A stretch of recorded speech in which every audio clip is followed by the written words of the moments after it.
Hello everybody, welcome to another episode of Bobby's Vinyl Views. Today, I will be reviewing a rare gem in Beatle history. The 1974 John Lennon Paul McCartney impromptu recording session, A Toot and a Snore in '74, which I have right here with me. I am very lucky because I was pleasantly surprised with this gift for Christmas a couple years ago, and it remains the best Christmas gift I've ever got. And today, actually, March 28th, 2014, marks 40 years since the recording session between the final recording session between John and Paul, and it features, along with John and Paul, it features Stevie Wonder, Jesse Ed Davis, Harry Nilsson, and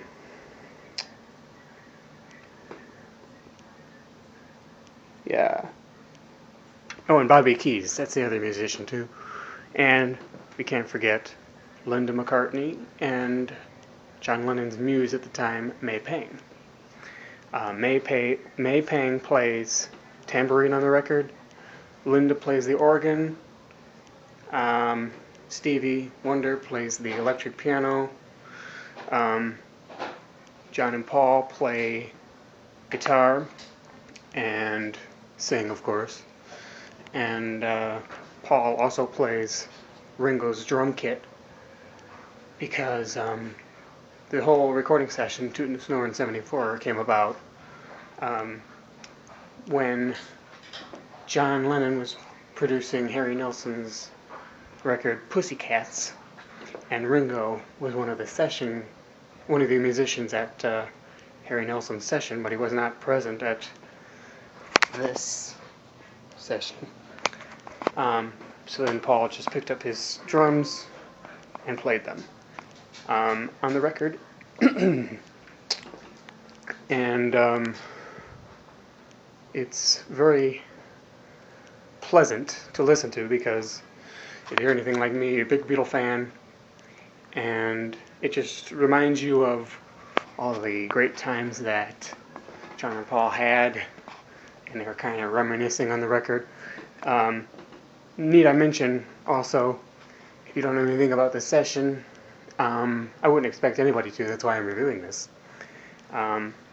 It wasn't very productive because they were just having a good time, and it was just really a big jam session for a half an hour. And there was drugs being passed around in the studio. In fact, you can hear on a couple tracks, John Lennon offers Stevie Wonder a snort of cocaine, and then he asks somebody else to give him a snort. And all through that, cocaine had been passed around, and I think alcohol too. But let me give you a little background. So March 28th, 1974, John Lennon's producing Pussycats. He's in the middle of his lost weekend with May Pang, because he was a separation from Yoko for 18 months. And so John is producing Pussycats, and Paul hears about this and walks in the first night of the sessions, after the sessions are over. And during the period that the session is over, they call it the Jim Keltner Fan Club Hour. And there was a stunned silence from everybody, because when Paul walked in, because it was well documented in the press that John and Paul, although they loved each other, they had the most love-hate relationship. Not really love-hate, but they didn't always get along, and they kind of badmouthed each other in the press, and there was a stunned silence until John finally said, "Valiant Paul McCartney, I presume?" And Paul said, "Sir Jasper Lennon." And Valiant Paul McCartney and Sir Jasper Lennon were two characters that John and Paul played in a Beatles Christmas play in, I believe, 1963. And the mood was cordial. Was kind of stunned at first, but then they kind of resumed their friendship as if nothing had ever happened, which was beautiful. And you don't get that with a lot of people nowadays. Even in the 70s, you didn't get it. And they came away with this, and it is just beautiful. They just play classic songs from the 60s. Let's see, they do like studio talk, they do a blues jam, where John is basically saying he's wearing mother's bra, and he's just making up lyrics as he goes along, and you can tell that there's drugs involved here. And one of my favorites that they do is Lucille, and it's a very hard rocker, and you can hear the two of them, John and Paul,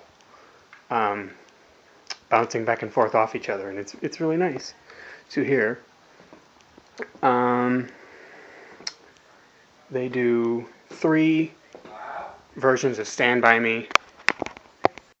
Yeah, they do 3 versions of Stand By Me because Johnny kept complaining about his microphone and that nothing was clear in the recording studio. And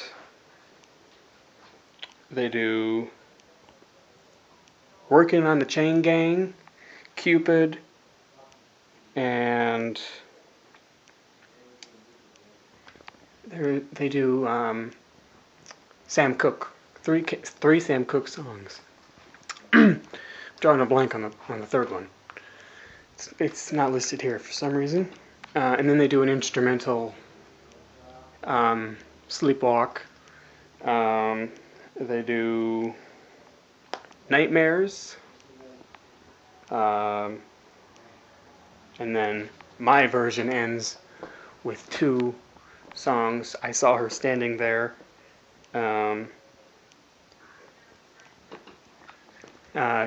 And yeah, it ends with I Saw Her Standing There, which was not part of this, but it is one that John performed with Elton John, November 28th, 1974, which was his last live performance. Elton John's Thanksgiving show at Madison Square Garden. And if you really want to pick this up, I would highly recommend it. They have this on vinyl. You can listen to it on YouTube. You can get it at several Beatles sites I'll link. And if you are into the Beatles and into John and Paul, this is not well known. It's well known amongst the fans, but it's very hard to find, and it has become a collector's item.